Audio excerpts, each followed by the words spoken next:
IT city ಬೆಂಗಳೂರಿನಲ್ಲಿ ತಡರಾತ್ರಿ DCM DKShi ಅವರು ಸಿಟಿ ರೌಂಡ್ಸ್ ಮಾಡಿದ್ದಾರೆ. ರಸ್ತೆ ಗುಂಡಿಗಳ ಪರಿಶೀಲನೆಯನ್ನ ನಡೆಸಿದ್ದಾರೆ ಬೆಂಗಳೂರು ಉಸ್ತುವಾರಿ ಸಚಿವ. ಮಧ್ಯರಾತ್ರಿ 12ರಿಂದ ರಾತ್ರಿ 1:30ರವರೆಗೂ ಕೂಡ ಪರಿಶೀಲನೆಯನ್ನ ನಡೆಸಿದ್ದಾರೆ.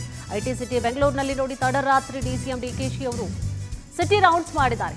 ರಸ್ತೆ ಗುಂಡಿಗಳ ಪರಿಶೀಲನೆಯನ್ನ ನಡೆಸಿದ್ದಾರೆ ಬೆಂಗಳೂರು ಉಸ್ತುವಾರಿ ಸಚಿವ. ಮಧ್ಯರಾತ್ರಿ 12 ಗಂಟೆಯಿಂದ 1:30ವರೆಗೂ ಕೂಡ ಪರಿಶೀಲನೆ ಮಾಡಿದರು.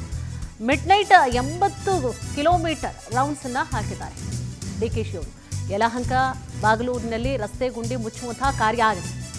ಫಿಟ್ ಮೈ ಸ್ಟ್ರೀಟ್ ಆಪ್ನ ಮೂಲಕವಾಗಿ ಫೋಟೋವನ್ನ ಕಳಿಸಬಹುದು. ಎಲ್ಲೆಲ್ಲಿ ರಸ್ತೆಗಳು ಸರಿ ಇಲ್ಲ, ಗುಂಡಿ ಬಿದ್ದಿದೆ, ಪ್ಯಾಚಸ್ಗಳಿದೆ, ಸೊ ಅಲ್ಲೆಲ್ಲ ಫೋಟೋವನ್ನ ಹಿಡಿದು ಕಳಿಸಬಹುದು.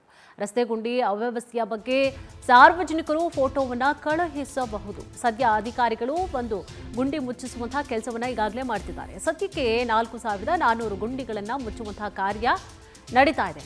ಮಧ್ಯರಾತ್ರಿ ಕಾಮಗಾರಿ ಪರಿಶೀಲನೆಯ ಬಳಿಕವಾಗಿ ಡಿಸಿಎಂ ಡಿಕೆಶಿ ಅವರು ಕೂಡ ಮಾತನಾಡಿದರು. ಬ್ರ್ಯಾಂಡ್ ಬೆಂಗಳೂರು ಅನ್ನುವಂಥದ್ದು ಡಿಕೆಶಿ ಅವರ ಕನಸು. ಜೊತೆಗೆ ಬ್ಯಾಡ್ ಬೆಂಗಳೂರು ಅಂತ ಹೇಳಿ ರಸ್ತೆ ಗುಂಡಿಗಳಾಗಿ ಅದು ಬ್ಯಾಡ್ ಆಗ್ತಾ ಇದೆ ಅನ್ನುವಂತಹ ವಿಚಾರವನ್ನ ಪವರ್ ಟಿವಿಯು ಕೂಡ ವರದಿಯನ್ನ ಮಾಡಿತ್ತು. ಇದರ ಬೆನ್ನಲ್ಲೇ ನೋಡಿ ಡಿಕೆಶಿ ಅವರು ಕೂಡ ನಿನ್ನೆ ತಡರಾತ್ರಿಯಲ್ಲಿ ಸಿಟಿ ರೌಂಡ್ಸ್ ಅನ್ನ ಮಾಡಿದ್ದಾರೆ. 12 ಗಂಟೆಯಿಂದ 1:30ವರೆಗೂ ಕೂಡ ಎಲ್ಲೆಲ್ಲಿ ಗುಂಡಿಗಳನ್ನ ಮುಚ್ಚಲಾಗಿದೆ, ಎಲ್ಲೆಲ್ಲಿ ಗುಂಡಿಗಳಿದೆ, ಎಲ್ಲದರ ಬಗ್ಗೆ ಪರಿಶೀಲನೆಯನ್ನ ಮಾಡಿದ್ದಾರೆ. ಅವರಿಗೆ ಅಧಿಕಾರಿಗಳು ಕೂಡ ಸಾಥ್ ಕೊಟ್ಟರು.